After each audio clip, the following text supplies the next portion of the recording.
Qadınlarda infarkt həmişə kinolardakı kimi olmur və məhz buna görə çox vaxt gec aşkarlanır.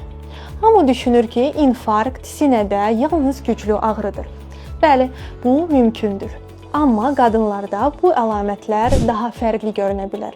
Ən vacib siqnallar bunlardır: çənəyə, çiyinə, boyuna və ya kürəyə yayılan ağrı, nəfəs darlığı, baş gicəllənmə və ürək bulanma, güclü səbəbsiz yorğunluq, sinədə sıxılma və ya narahatlıq hissi. Problem ondadır ki, qadınlar bunu çox vaxt stres, yorğunluq və ya mədə problemi hesab edir. Bu isə həkimə gec müraciətə səbəb olur. İnfarkt zamanı vaxt çox önəmlidir.